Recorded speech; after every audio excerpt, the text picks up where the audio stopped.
Goes to show the differences between the approaches in the US and the UK.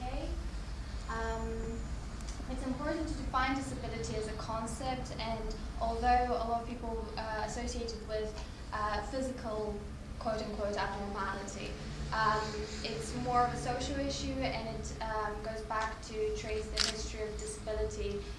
It's always been understood as something that's abnormal right up to the 19th century, way back from ancient Greece and Rome. In the 19th century, there were certain changes in legislation to include more people in society who had different impairments. In Britain, that became vital, especially during the Industrial Revolution, because disabled people couldn't keep up to pace with the factory system, so they were often excluded from society, so it meant lack of financial ability, and this led to different legislative changes in the 1930s, which included disabled people more in society and enabled them to be more independent financially and socially.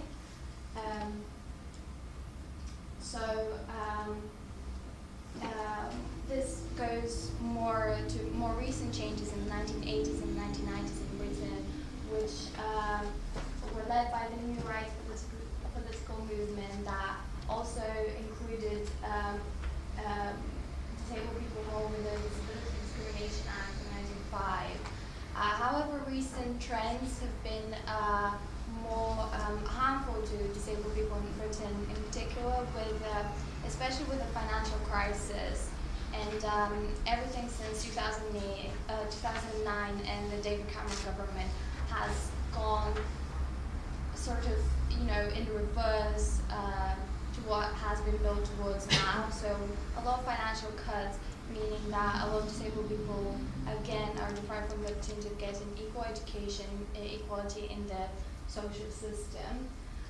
In the US, the issue is dealt with differently, with the most important sort of watershed moment being the Americans with Disabilities Act from 1990. And although it created a lot of controversy in society, it was truly a watershed moment for equality, and it meant a big step into inclusion of disabled people, people with impairments in society.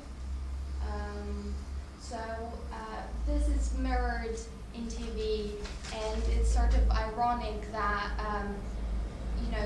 the lack of opportunities for disabled people is kind of mirrored on TV by not giving disabled people an opportunity to cast for roles, or not employing disabled actors or writers. It's important to see the people behind the camera as well as a factor, not just the people who are on camera who have an impact on this. And even if disabled people are included, it's often based on the type of media television is. So it's someone with a hearing impairment, or someone who's blind, so visually impaired, because this can be seen on TV, or someone who's in a wheelchair, which is the most common one, is if there's very rarely people who are mentally challenged. There's very rarely any representation of any other social anxiety or any other part of disability, because that's harder to portray, and it could cause controversy, and that's the main fear that was explored in my research, experienced by producers. In my research, I analyzed, as I mentioned, interviews with producers and actors, and they showed clearly the different trends in which this was approached in the US and the UK. The UK is much more advanced in treating the issue of disability, and this has recently been proven by the coverage of the Paralympic Games, which were given a lot more equal footing in the UK. In the US, there was only a 90-minute special of the Paralympics, which would have been met with a lot of controversy in Britain if it had happened here. So certainly one of the conclusions was that the US can follow into the footsteps of the UK. But I'll go into more detail now. I used a purposive sample of the interviews, and they covered the range between 2003 and 2013, just to make sure I can get the most recent data on this issue, because there's been a similar study in the 1980s, and it sort of made it more contemporary and made more sense for the current situation. And I'm not going to go into details into the method because it's not that interesting, but the important part is the finding. So even when the disability was represented, it was often a positive representation of disability, because viewers are less likely to object to that, so they feel good about themselves, the producers feel good about themselves, and everyone's happy. So some of the actors, like some actors on Glee, who were disabled, they said, well, it's great, you know, it shows it's great to have a son who has Down syndrome, or have a daughter who has Down syndrome, and that's perfectly fine. But then a lot of people did object to that, saying that, you know, certain portrayals are just the easy way out, and there's a lot of programs that evoke pity and sort of represent disability as a battle, something that has to be combated, like Children in Need or the telethons. You know, look at the story and then donate some money because this is such a tragedy, and they don't portray people who have disabilities as real people who happen to have a disability, or these are some characters in a TV show that happen to be a disability, but they're also a doctor or lawyer or whatever it is. It's the main aspect of their personality that's portrayed. Another example is Loose through Extreme Love, Autism and Extreme Love, and it has a kind of a grabbing, sensationalist title, but it also deals with more so inclusion of disability not in a patronizing way. So in that way, it was a good move towards incorporating disability. Another example is here in the UK, the show The Undateables. I don't know if you've seen it, but it was a show about disabled people looking for love. And although the title is kind of, again, a bit patronizing, or it could cause controversy, but it was a way to sort of move towards a notion of disabled people being ordinary, and you know, they want to get married or they want to have a partner, and you know, the message being they're just like us, which hopefully helped in that direction. And the important message is that even though some of these portrayals might be beneficial, it's important to portray characters that happen to be disabled, and that's just, you know, like being tall or having red hair or something like that, like just one of their idiosyncrasies, but not something that defines them as a person. So how can this be done? The practical solutions that I argue could be beneficial are employing more people who have disabilities behind the camera, in front of the camera, writers, producers, actors, and that would make the process easier. And one of the problems described was that producers often fear of employing or portraying disability in any way at all, or even if they portray it in a positive light, because no one's going to sue them over it. So one way to avoid that fear of litigation would be to do those things, and also to adopt what researchers call an impairment blind casting approach. So for actors to be able to audition for roles that the role isn't necessarily disabled, like it's not necessarily a disabled character, but they can still audition for it. Or, you know, maybe the producer thought of the project of the character as not being disabled, but then the disabled actor goes to the audition, and then, you know, they get the role because they're good at what they do. And the most practical one would be installing permanent accessible facilities on sets, because one of the most common fears of producers is cost, because it costs money to make the sets accessible and then dismantle them and then use it for a new set. And it's just one of the most practical problems that are faced by producers, and this is one of the ways it could be addressed. So in the US,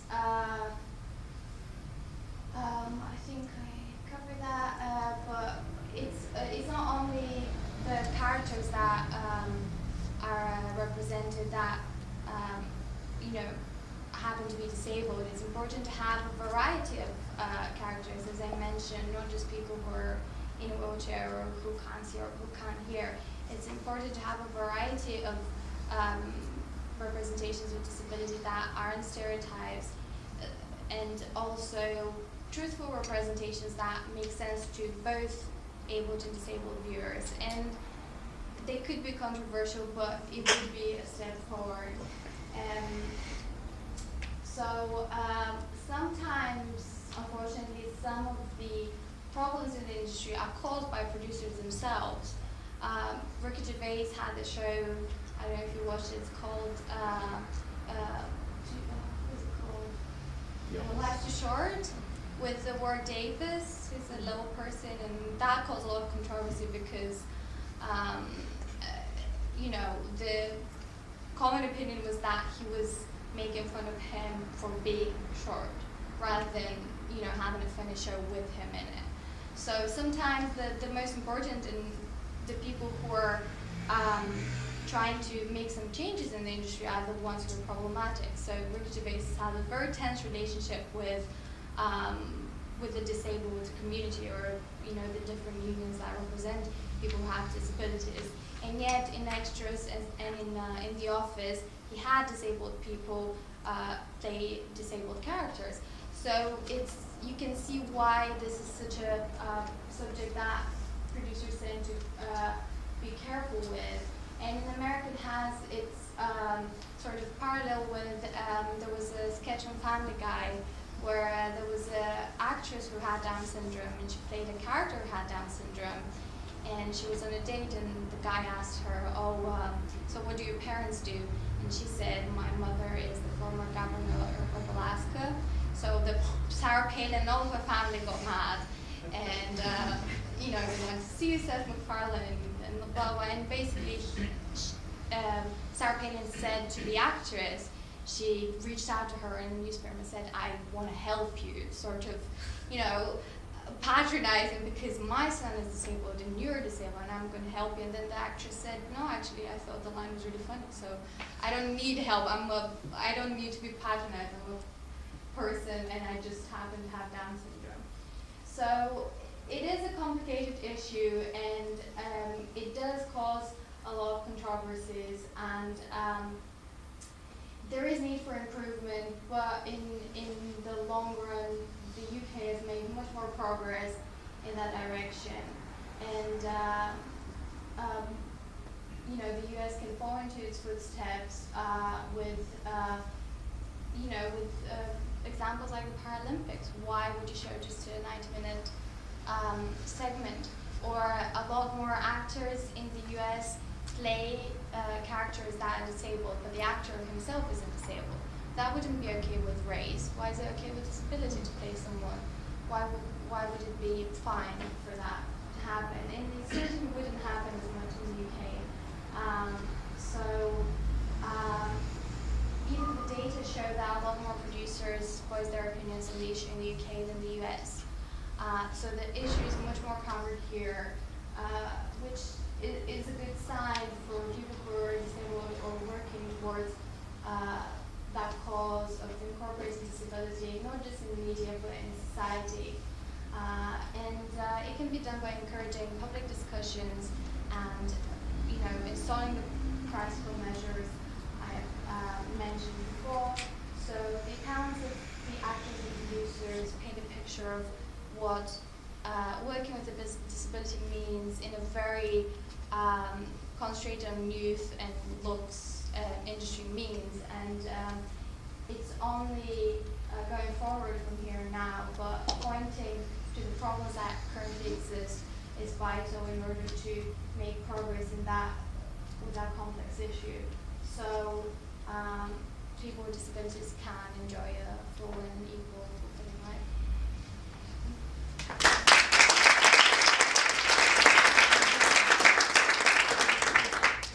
Thank you very much for sharing your interesting findings. Maybe just one or two questions and then we go. Yeah. Okay. I also come from a media and cultural studies background, so I'm fascinated by your study. I really like it. next. Especially, I can tell that this is a comparative study, so you have the US and the UK. So if we look into the media representations here, could you also relate those with other social representations and opportunities for interaction between physically abled and physically disabled people? How would that, are you planning to further look into those potential representations as well, apart from also the media side of it? Well, I think what I mentioned in the method section was that for an undergraduate study, I analyzed already existing interviews with producers, and if I had the opportunity, you know, it would be interesting to have a first-hand experience of what they have to say, and that's much more meaningful towards the data and the study in itself. So it could be a much more comprehensive and meaningful study if you get because here you can only get certain quotes in an interview, and it's one sentence in a third-page interview. So if you could get direct interaction with the producers, that I think would be very insightful and would be very useful just to start a discussion. It doesn't, you know, a research dissertation can't solve a social problem. It just can start a discussion that, you know, there's this problem and we should talk about it. Do you think that you could potentially develop this into an ethnographic study? I think, well, it could be, yeah. If I provided with the right resources, I think you could do, yeah. So my question is sort of suggestion and comment. It specifically refers to people in wheelchairs and people who are form of paralysis. So what do you think would be the impact of technology? Especially there have been a lot of studies recently in brain computer interfaces where people who are very paralyzed can control their mind, for example, in a wheelchair. This would definitely make it look very cool. Yeah, well, they had on the Big Bang Theory. They had Stephen Hawking, so I think that was, you know, of course he's a brilliant, exceptional scientist, but the combination of someone who has such a severe disability and such an amazing mind, it just goes to show it's okay that, you know, we're all different, and I think technology is a big part of it because science and technology are kind of getting cool now. So everyone is more interested, and they're, you know, the sort of geek culture is mainstream now. So everything that's new and technological and sciencey is interesting. So I think with even mainstream shows like this one, if you have a person who uses technology in their daily life, that could be could help, and it could, as long as there's a producer or writer who can think of it and who has the guts to do it, because then they face a lot of litigation problems if something goes wrong. Thank you. So just one thing before we go off on our lunch break. Just if you could please join me in thanking Ruben for bringing us here together for his efforts.